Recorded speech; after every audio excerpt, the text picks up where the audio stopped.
Engineers welcome back to our channel Saikan HRC. ఈ రోజు మన టాపిక్ వచ్చేప్పటికి స్టిరప్స్ గురించి ఫుల్ గైడెడ్ వీడియో చూస్తున్నాం. అంటే స్టిరప్స్ అంటే ఏంటి, అందులో ఏమేమి టైప్స్ ఉంటాయి, స్టిరప్స్ మనం చేసినప్పుడు ఏం మిస్టేక్స్ చేస్తాం, వాటిని ఎలా కరెక్షన్ చేసుకోవాలి, ఎవ్రీథింగ్ కూడా ఈ వీడియోలో మనకి వస్తుంది. And before going to the topic, my self Saikir Lankalpalli, I'm the founder and executive of high rise constructions. And almost మనం ఇప్పుడు దాకా నేను 4,35,000 స్క్వేర్ ఫీట్ ఏరియా అనేది కన్స్ట్రక్షన్ చేశాను. యాజ్ ఏ సైట్ ఇంజనీర్ గా కానివ్వండి, ప్రాజెక్ట్ మేనేజర్ గా కానివ్వండి, అండ్ అలాగే కాంట్రాక్టర్ గా అండ్ బిల్డర్ గా ఇప్పుడు దాకా almost 4,35,000 square feet area construct చేశాను. నాకున్న ఈ ఏదైతే టెక్నికల్ అండ్ అలాగే ప్రాక్టికల్ నాలెడ్జ్ బేస్ చేసుకుని మన ఈ వీడియోస్ అన్ని కూడా మనం రన్ చేస్తున్నాం. So let's go to the topic. Stirrups. అసలు స్టిరప్స్ అంటే ఏంటి ఫస్ట్ ఆఫ్ ఆల్ చూద్దాం. స్టిరప్స్ అంటే నథింగ్ బట్ ఒక రెక్టాంగులర్ కానివ్వండి లేదా స్క్వేర్ కానీ మనకి ఉండే ఒక టైస్ అన్నమాట. మన మెయిన్ బార్స్ ని టై చేయడానికి మనం వీటిని వాడతాం అన్నమాట. ఇట్స్ ఎ క్లోజ్ టైస్ మన మెయిన్ బార్ ని టై చేయడానికి. ఈవెన్ మనం ఒక బీమ్ లో అవ్వచ్చు, కాలం లో అవ్వచ్చు. కానీ అండ్ దాని తర్వాత అసలు వీటి యొక్క పర్పస్ ఏంటి అంటే షియర్ రెసిస్ట్ చేయడానికి, అండ్ అలాగే ఈ మెయిన్ బార్ ఇందా చెప్పుకున్న మెయిన్ బార్ పట్టుకోవడానికి, అండ్ అలాగే ప్రివెంట్ ద బక్లింగ్.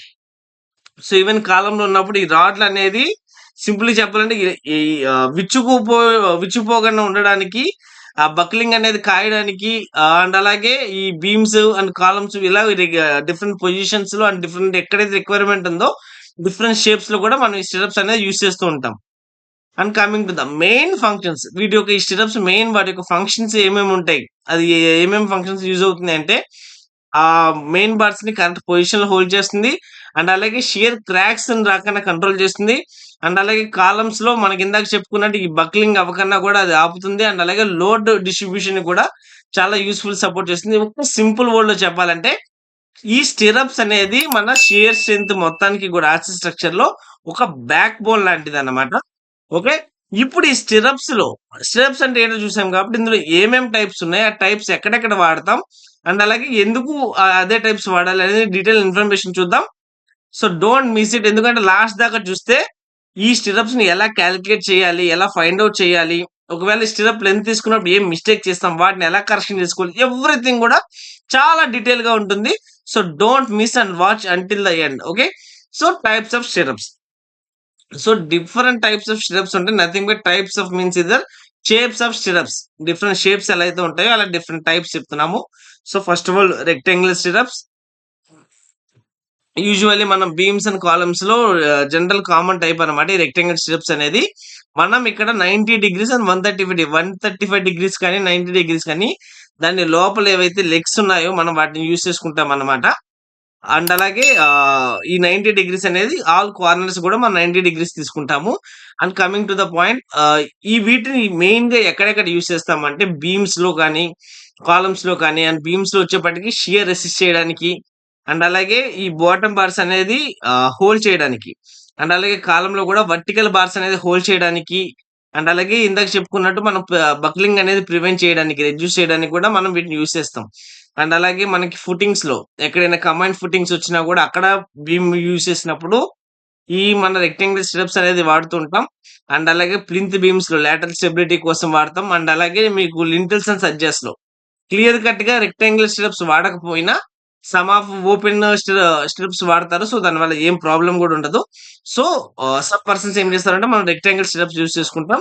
ఎందుకంటే చాలా తక్కువ షియర్ లోడ్ అనేది ఉంటుంది కాబట్టి అది కూడా ట్రాన్స్ఫర్ అవడానికి మనం యూజ్ చేసుకుంటాం. Let's go to the topic.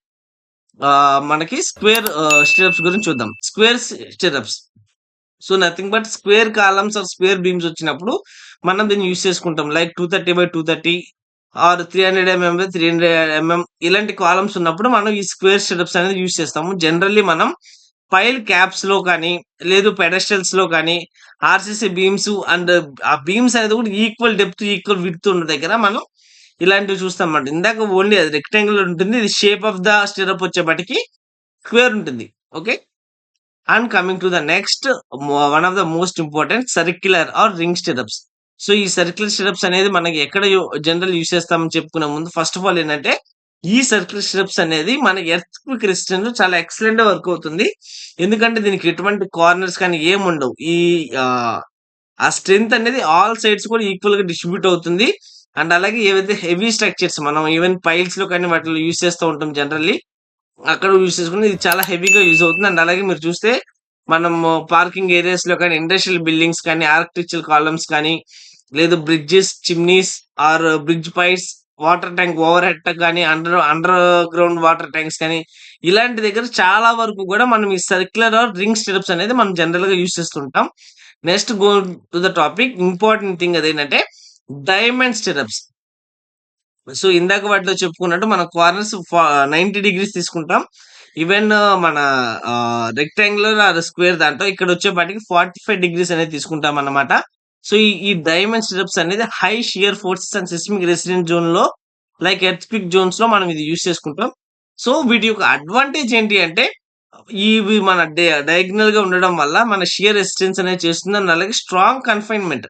Every rod కూడా మనకి పట్టుకోవడానికి అండ్ అలాగే కార్నర్ ఓరియంటేషన్ ఉండి దానివల్ల ఏంటంటే స్ట్రాంగ్ కన్‌ఫైన్‌మెంట్ ప్రతిదానికి అటాచ్‌మెంట్ దొరుకుతుంది. అండ్ అలాగే టార్షన్‌ని కూడా మనం కంట్రోల్ చేయడానికి ఇది చాలా మనకి యూజ్‌ఫుల్ అవుతుంది. Okay. Let's go to the next slide. అదేంటంటే ఇందాక మనం చెప్పుకున్నాం కదా! Open steps.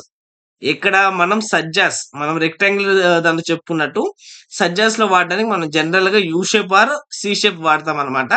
సో, ఓన్లీ 3 బెండ్సే ఉంటాయన్నమాట. మనం యూ షేప్ కానీ అవి చూసుకున్నామంటే మన స్లాబ్ ప్రొజెక్షన్స్‌లో కానీ, సజ్జాస్‌లో కానీ ఎక్కడైనా చాలా పార్షియల్ షియర్ అనేది వస్తున్న దగ్గర కంట్రోల్ చేయడం కోసం మనం ఈ టైప్ ఆఫ్ స్టిరప్స్ అనేది యూజ్ చేస్తూ ఉంటాం.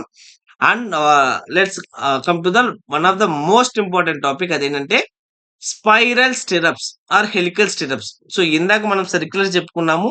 ఇదొచ్చేప్పటికి స్పైరల్ అన్నమాట. సో, ఇది కూడా సేమ్ అంటే మనకి హై కన్‌ఫైన్‌మెంట్ కోసం హెవీ లోడ్ కాలమ్స్ ఏదైతే మనం సర్క్యులర్ యూజ్ చేస్తున్నామో అలాగే హెవీ లోడ్ కాలమ్స్ దగ్గర ఇది కూడా యూజ్ చేస్తాము. అండ్ ఇక్కడ ఏంటంటే మన హై డక్టిలిటీ ఉంటుంది. డక్టిబిలిటీ ఎక్కువుంటుంది. అండ్ ఈజీ లోడ్ ట్రాన్స్‌ఫర్స్ ఉంటాయి. అండ్ దీని యొక్క ఆహ్, ఈ క్రాక్ విడ్త్ కూడా రెడ్యూస్ అవుతుంది. అండ్ జియోమెట్రికల్‌గా చాలా పర్ఫెక్ట్‌గా ఉంటుంది. అండ్ దాంతో కంపేర్ చేస్తే ఇది కొంచెం స్టీల్ అనేది ఎక్కువ కన్జ్యూమ్ చేసినా మనకి చాలా స్ట్రెంత్ ఉంటుంది. అండ్ బెటర్ పైల్స్‌కెళ్ళేటప్పుడు కూడా చాలా మంది మీరు ప్రిఫరబుల్ చేస్తే స్టిరప్సే ప్రిఫర్ చేస్తారు. అండ్ మనకి ఇది జనరల్‌గా మనం ఎక్కడంటే కాంపౌండ్ వాల్స్‌లో కానీ, parking walls, industrial sheds, water tanks ఇలాంటి దగ్గర మనం ఇవి జనరల్‌గా చూస్తూ ఉంటాం. Let's come to the main important topic. Already మీరు చాలా మంది రీల్ చూసొచ్చుంటారు. ఆ రీల్‌లో కూడా మనం మెయిన్‌గా మీరు వచ్చింది కూడా ఈ టాపిక్ వినడం కోసమే. అదేంటంటే బెండ్ డిడక్షన్స్. స్టీల్ బార్‌ని అనేది బెండ్ చేస్తే దాని ఇన్‌సైడ్‌లో రేడియస్ అనేది దాని యొక్క లెంత్ అనేది తగ్గుతుంది. యాస్ పర్ ఐఎస్ 2502 ప్రకారం మనం ఎవ్రీ 45 డిగ్రీస్‌ని 1డీగా తీసుకుంటాం. అంటే 90 డిగ్రీస్ 2డీ, 135 డిగ్రీస్ 3డీ అండ్ అలాగే ఇది బెండ్ చేయడం వల్ల ఎలా తగ్గుతుంది? ఈ 1డీ, 2డీ అండ్ 3డీ అసలు ఈ ఫార్ములాస్ ఎలా వచ్చాయి? ఎవ్రీథింగ్ కూడా మనం ఒక్కసారి డీటెయిల్‌గా చూద్దాం. Let's coming to the example అసలు ఈ 1డీ, 2డీ ఎందుకు డిస్క్రైబ్ చేస్తామంటే మీరు ఇక్కడ స్క్రీన్ మీద చూసినట్లయితే మీకు ఎగ్జాంపుల్‌కి మనం ఒక 8 స్టిరప్ కనబడుతుంది. అండ్ కార్నర్స్ బార్స్ ఉన్నాయి. ఇప్పుడు ఒకవేళ మీకు ఆ లోపల మనకి ఏదైతే బార్స్ ఉన్నాయో ఒక 135 డిగ్రీస్ అనుకుందాం. సో, 135 డిగ్రీస్ అంటే ఏం చెప్పుకున్నాం 3డీ ఒక పెన్ డిటెక్షన్ వచ్చేపాటికి. సో, 3 ఇంటూ 8 ఇంటూ 16 అంటే ఒక బెండ్ డిడక్షన్ ఎంతరా అంటే 16 నంబర్ ఆఫ్ ఎన్ని బెండ్స్ ఉన్నాయనేది మనం కాలిక్యులేట్ చేసుకొని ఓవరాల్ లెంత్ నుంచి అది మైనస్ చేస్తామన్నమాట. సో, ఇంకా ముందెళ్ళేటప్పుడు అది ఒకసారి క్లారిటీగా చూద్దాం. ఓకే. సో, అసలు ఈ బెండ్ చేయడం వల్ల మనకి డిడక్షన్ ఎలా అవుతుంది? ఉన్న బారే మనం బెండ్ చేస్తుంటే అక్కడ డిడక్షన్ అవ్వడం పాసిబిలిటీ ఎలా ఉంటుంది? ఆ చిన్న డౌట్ ఉంటే ఇప్పుడు చూడండి. మనం ఒక రాడ్ తీసుకొని అది ఇంటర్నల్ పార్ట్ అనేది కంప్రెషన్‌కి అండ్ అలాగే ఎక్స్టర్నల్ పార్ట్ అనేది టెన్షన్‌కి గురవుతుంది. దానివల్ల ఏమవుతుందంటే దాని యొక్క సెంటర్ లైన్‌లో దాని యొక్క ఎఫెక్టివ్ లెంత్ అనేది తగ్గుతుందనమాట. అలా తగ్గినప్పుడు మాత్రమే మనకి బెండ్ డిడక్షన్స్ అనేది. అది ఎంతెంత తగ్గుతుంది అంటే మనకి ఇందాక మనం చెప్పుకున్నట్టు ఎవ్రీ 45 డిగ్రీస్ 1డీ. 45 డిగ్రీస్ 1డీ, 90 డిగ్రీస్ 2డీ, 135 డిగ్రీస్ 3డీ అండ్ 180 డిగ్రీస్ 4డీ. సో, ఈ 1డీ, 2డీ ఎలాగా బేస్డ్ ఆన్ ఒక స్టిరప్ పెట్టుకుని అసంప్షన్‌గా మనం చెప్పామంటే, అసంప్షన్‌గా ఏం చెప్పలేదు. దానికి మన ఫార్ములా బట్టి మనం చూసుకున్నా కూడా, మన ఆర్క్ లెంత్ దాని యొక్క ఫార్ములా మనం తీసుకుంటే మనం 2πr దాని ప్రకారం చూసుకొని మనకి ఆర్ అంటే నథింగ్ బట్ మనకి తెలుసు. రేడియస్ అంటే ఏంటి? మనకి 2 times of the diameter. So, even 45 divided by θ 360 degrees into మనకేదైతే ఆ రెండిటిని డివైడ్ చేస్తే ఏమవుతుంది? దాని యొక్క angle 45 divided by 360. So, 1/8 2π into 2డీ. ఆర్ అంటే ఎందుకు? రేడియస్ అంటే డబుల్ ద డయామీటర్ కాబట్టి 2డీ. సో, మనకి అగైన్ అప్పుడు ఎంతొస్తుంది? 3.14 దాని స్టాండర్డ్ 22/7 అనే వాల్యూ తీసుకుంటే మనకి అప్రాక్సిమేట్‌గా 45 డిగ్రీస్‌లో కాలిక్యులేట్ చేసుకుంటే 1.57D వచ్చిందనమాట. సో, దానికి మనం ఏం చేస్తామంటే అప్రాక్సిమేట్ దానికి 1D అండ్ అలాగే 90కి 2D ఇలా ఈ ఫార్ములాని మనం బేస్ చేసుకొని మనం ఆ బెండ్ డిడక్షన్స్ అనేవి కాలిక్యులేట్ చేస్తాం. సో, ఈ బెండ్ డిడక్షన్స్ యూజ్ చేసుకొని మనం అసలు కట్టింగ్ లెంత్ ఎలా చేస్తాం? ఆ ఫార్ములా ఏంటి? అసలు ఒక స్టిరప్‌కి కటింగ్ లెంత్ ఎలా చేయాలి? అనేది మనం ఇప్పుడు డీటెయిల్‌గా చూద్దాం. సో, కటింగ్ లెంత్‌కి జనరల్ ఫార్ములా ఏంటి? 2 into L plus B plus hook length minus bend deductions. Hook అంటే మనం ఇందాక చెప్పుకున్నట్టు మనకి లోపల వస్తుంది కదా! ఈవెన్ 90 డిగ్రీస్ కానివ్వండి ఆర్ 135 డిగ్రీస్ కానివ్వండి. అది దానికి హుక్ లెంత్ అన్నమాట. 2 హుక్‌లు కలిపితే. ఓకే. అండ్ అలాగే బెండ్ డిడక్షన్స్. ఏమేం బెండ్ డిడక్షన్స్ ఉంటాయి? 3 కార్నర్స్, 3 బెండ్ డిడక్షన్స్ 90స్ ఆర్ అండ్ అలాగే ఈ హుక్‌కి ఈవెన్ హుక్ 90 డిగ్రీస్ బెండ్ అయితే 90 అండ్ అలా 135 డిగ్రీస్ 135. 135 డిగ్రీ అనేది మనకి మోస్ట్‌లీ ప్రిఫరబుల్ అన్నమాట. స్టాండర్డ్ క్వాలిటీ ఉంటుంది. ఓకే. దాన్ని ఎలా కాలిక్యులేట్ చేస్తాం? ఫర్ ఎగ్జాంపుల్ మనం ఒక బీమ్ సైజ్ తీసుకుంటే దానికి సైజ్ ఎంత? 300 బై 500 సో, దాన్ని తీసుకుంటే మనం నెక్స్ట్ ఏం చేయాలంటే ఆ లెంగ్త్‌లో మనం దానికి కవర్స్ యాడ్ చేసుకొని ఓకే. సో, ఆ 300 అనేది మన బీమ్ సైజ్ అనుకోండి. ఓవరాల్ ఔటర్ టు ఔటర్ మనకు కావాల్సింది బీమ్ ఇన్ బిట్వీన్ కాబట్టి 300 నుంచి మన కవర్స్ తీయగా మిగిలిన రాడ్ మనకు కావాలి. ఓకే. అండ్ అలాగే ఇంకేమవుతుంది అప్పుడు మనకి ఓవరాల్ చేయాలనుకుంటే అటు కవరు, ఇటు కవరు మీన్స్ ఒక బీమ్‌లో 20 మనం తీస్తున్నాం. ఓకే. అలా బేస్ సరిపోయింది. అండ్ అలాగే టాప్‌లో. సో, మనం 2 into L plus B both sides తీసుకుంటాం. అండ్ అలాగే వాటికి హుక్ లెంగ్త్స్. ఒక హుక్ ఎంత తీసుకుంటామంటే మనం అట్‌లీస్ట్ 90-10D మనం కాలిక్యులేట్ చేసుకున్నామన్నమాట. So, 10D is nothing but అది 8 బై 10 ఇంటూ 80. సో, ఒక హుక్ లెంగ్త్ వచ్చేప్పటికి ఇది 75 ఇది 70 ఆల్‌మోస్ట్ 2-3 ఇంచెస్ అయితే మనకి మినిమమ్ ఉండాలి. సో, దాని ప్రకారం మనం తీసుకుంటాం. And coming to the number of bends. So, 135 degree bends ఎన్నున్నాయి? 90 డిగ్రీస్ బెండ్స్ ఎన్నున్నాయి? ఒకవేళ డైమండ్ స్టిరప్ అయితే 45 డిగ్రీ బెండ్స్ ఎన్నున్నాయి? అది మనం చూసుకొని దాని ప్రకారం నంబర్ ఆఫ్ బెండ్స్ కాలిక్యులేట్ చేసుకొని, వాల్యూస్ అనేది మనం ఓవరాల్ కటింగ్ లెంగ్త్ నుంచి మైనస్ చేస్తే మనకి సరిపోతుంది. సో, ఇందులో మీకేదైనా డౌట్ ఉంటే మన ఫర్దర్ వీడియోస్‌లో చాలా క్లియర్‌గా మనం కటింగ్ లెంగ్త్ ఆఫ్ ద మనము ఆహ్, రెక్టాంగులర్‌కి అండ్ అలాగే సర్క్యులర్‌కి, స్పైరల్‌కి, డైమండ్‌కి, స్పెరికల్‌కి ఎవ్రీథింగ్ ప్రతి బీమ్‌కి కూడా ఇండివిడ్యువల్‌గా మన ఎక్సెల్ షీట్ ఎలా చేయాలనేది బీబీఎస్ గూడా మన వీడియో రాబోతున్నాయి. సో, అది కూడా మీకు ఫాస్ట్ అప్‌డేట్ రావాలి అనుకుంటే మన ఛానెల్ సబ్స్క్రైబ్ చేసుకోండి. Every shape of the ball గురించి కూడా మనం డీటెయిల్‌గా మనం చెప్పబోతున్నాం. సో, విత్ ఎక్సెల్ షీట్ దాన్ని ఎలా ప్రిపేర్ చేసుకోవాలి, ఎలా మెయింటైన్ చేసుకోవాలి, ఎలా కాలిక్యులేట్ చేయాలి ఎవ్రీథింగ్ కూడా మనము చెప్పబోతున్నానన్నమాట. So, don't miss any video. అందుకోసం మీరు చేసుకోవాల్సిన చాలా సింపుల్ పనేంటంటే చాలా ఈజియెస్ట్ పని జస్ట్ సబ్స్క్రైబ్ బటన్ మీద ప్రెస్ చేయడం అంతే. Okay. Let's coming to the topic. ఈ సిరప్స్ చేసుకునే దాంట్లో మనం జనరల్‌గా జరిగే మిస్టేక్స్ ఏంటో చూద్దాం.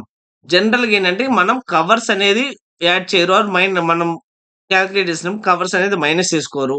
అండ్ అలాగే ఈ దాని తర్వాత వచ్చేప్పటికి జనరల్‌గా ఏం చేస్తారంటే మన ఈ హుక్ లెన్స్ అనేది ప్రాపర్‌గా మనకి మెన్షన్ చేయరు. ఇందాక మనం చెప్పుకున్నాం కదా! మనకి 10D అనేది ఉండాలి. అది చేయరు. దానివల్ల యాంకరేజ్ అనేది తగ్గిపోతుంది. అండ్ అలాగే ఈ కటింగ్ లెన్స్ దగ్గర కూడా అన్నెసెసరీగా ఏదైనా ఒక బెండ్ డిడక్షన్ అనేది స్కిప్ చేయడం వల్ల అడిషనల్‌గా మనకి వేస్టేజ్ అనేది రావడానికి పాసిబిలిటీ ఉంటుంది. అండ్ అలాగే స్పేసింగ్స్ నంబర్ ఆఫ్ స్పేసింగ్ తగ్గించడం ఆర్ పెంచడం వల్ల షీర్ క్రాక్స్ రావడానికి కూడా పాసిబిలిటీస్ ఉంటాయి. ఏదైనా రిస్కే. ఈవెన్ అండర్ రియిన్ఫోర్స్‌మెంట్ అవ్వనివ్వండి, ఓవర్ రియిన్ఫోర్స్‌మెంట్ అని అవ్వనివ్వండి. యాస్ పర్ స్ట్రక్చరల్ గైడెన్స్ బట్టి దానికి ఎంతైతే రిక్వైర్‌మెంట్ ఉందో మనం అంత అందిస్తే సరిపోతుంది. అండ్ అలాగే మనకి ప్రాపర్ 135 డిగ్రీస్ కానీ, 90 డిగ్రీస్ కానీ ప్రాపర్‌గా మనం ఆ బెండ్స్ ఇవ్వలేకపోతే గాని, అవన్నీ గూడా మనకి మన మిస్టేక్స్ కన్సిడర్ చేస్తాము. అండ్ అలాగే హుక్ లెంత్ మనకు తగ్గడం కానీ, అండ్ అలాగే సేమ్ టైప్ ఆఫ్ స్టిరప్స్‌ని నంబర్ ఆఫ్ స్టిరప్స్ ఎక్కువ ఆహ్, తయారు చేస్తా ఉంటారు. మేబీ రిపీట్ అవుతాయనుకోని. బట్ అదేమవుతుందంటే అడిషనల్ వర్క్ పడుతుందనమాట. మేబీ అది మనకెంతైతే కావాలో దానికి ఎవ్రీ బీమ్ మీద ప్లస్ ఆర్ 1 ఆర్ 2 బీమ్సే స్టిరప్స్ మాత్రం మనం తయారు చేసుకోవడం చాలా బెస్ట్ అన్నమాట. Okay. And coming to the next thing. వీటిని ఎలా కంట్రోల్ చేసుకోవాలి అంటే ఎవ్రీ టైమ్ కూడా మనం బీబీఎస్ బార్ బెండింగ్ షెడ్యూల్ చేసుకున్నప్పుడు ప్రాపర్‌గా మనం కట్టింగ్ లెంత్ అనేది ప్రిపేర్ చేసేసుకోవాలి. ఇండివిడ్యువల్ బీమ్స్‌కి, కాలమ్స్‌కి అన్నీ ఇంక్లూడ్ చేసుకొని అప్పుడు మనకి చాలా ఈజీ ఉంటుంది. అండ్ అలాగే బార్ బెండింగ్ మిషన్ యూజ్ చేసుకోవడం వల్ల ఏంటంటే మనకి కార్నర్స్ 90 దగ్గర 90 ఎగ్జాక్ట్ వస్తుంది. 135 డిగ్రీస్ 135 వస్తుంది. మీకు అవేమవుతాయంటే స్లోప్స్ కానీ, లేదంటే బెండ్ రాంగ్ అవ్వడం కానీ అలా అవ్వకుండా ఉంటుంది. Okay. And coming to the next thing ఏంటంటే ఒక తయారైందంటే సేమ్ అదే టైప్‌లో ఎన్నైతే కావాలో అన్నీ అదే టెంప్లేట్‌లో తయారు చేసుకున్నప్పుడైతే మనకి సేమ్ సైజ్ వస్తాయి. ఎక్కడ మిస్టేక్ అవ్వదు. అన్‌ఈవెన్ కాకుండా ఒకటి తయారైందంటే అదే టైప్‌లో అన్నీ ఒక టెంప్లేట్‌లో తయారు చేసుకోవడం సరిపోతుంది. అండ్ అలాగే నెక్స్ట్ పాయింట్ ఇందాక మనం చెప్పుకున్నట్టు ఓవర్ బెండింగ్ అనేది అవాయిడ్ చేయాలి. ఎందుకంటే అన్నెసెసరీ ఉండిపోతాయి. మళ్ళీ వాటిని ట్రిమ్ చేసి మళ్ళా చేయాలన్నా అది ఇంకా డబుల్ వేస్టేజ్ అవుతుంది. అదొకటి మనం ప్రివెంట్ చేసుకోవాలి. అండ్ అలాగే ప్రాపర్ సూపర్విజన్ అయితే ఉండాలి. ఈవెన్ ఆ హుక్ లెంత్ కానీ అన్నీ కూడా కరెక్ట్‌గా చేస్తున్నారా లేదా అనేది చెక్ చేసేదానికి ప్రాపర్ సూపర్విజన్ కూడా ఉండాలి. అండ్ ఇలాగ ప్రాపర్‌గా సూపర్విజన్ చేసుకుంటూ మీకు వేస్టేజ్ రాకన్నా ప్రాపర్ కన్‌స్ట్రక్షన్ జరగాలి అని మీరనుకుంటే ఈవెన్ మీ RCC or PT slabs in Hyderabad and Vijayawada ఎక్కడైనా మీరు ఒక ప్రాపర్‌గా ఒక ఇంజినీరింగ్ స్టైల్‌లో కట్టించుకోవాలి అనుకునేటట్లయితే మీకు స్క్రీన్ మీద కనబడే మన నంబర్‌కి కాల్ చేయండి. మీకు చాలా క్లియర్‌గా ఒక ఇంజినీరింగ్ నాలెడ్జ్‌తో ఒక క్వాలిటీ యాస్పెక్ట్‌తో, ఆన్ టైమ్ డెలివరబుల్‌తో, ఆన్ టైమ్ కమిట్మెంట్‌తో అండ్ అలాగే సేమ్ వితిన్ ద బడ్జెట్ మీకు మొత్తం కంప్లీట్ అవుతుంది. ఎవ్రీ టైమ్, ఎవ్రీ డే మీకు చెక్ లిస్ట్ కానీ, మీకు ప్రోగ్రెసివ్ ఎవ్రీథింగ్ కూడా మీకు అందుబాటులో ఉంటుంది. ఎనీ ఇంట్రెస్ట్ ఉంటే మన స్క్రీన్ మీద కనబడే నంబర్‌కి కాల్ చేయండి. అండ్ ఈ వీడియో మీకు నచ్చినట్లయితే సబ్స్క్రైబ్ చేసుకోండి. అండ్ ఫర్దర్ వీడియోస్ కోసం కూడా వెయిట్ చేయండి. Thank you.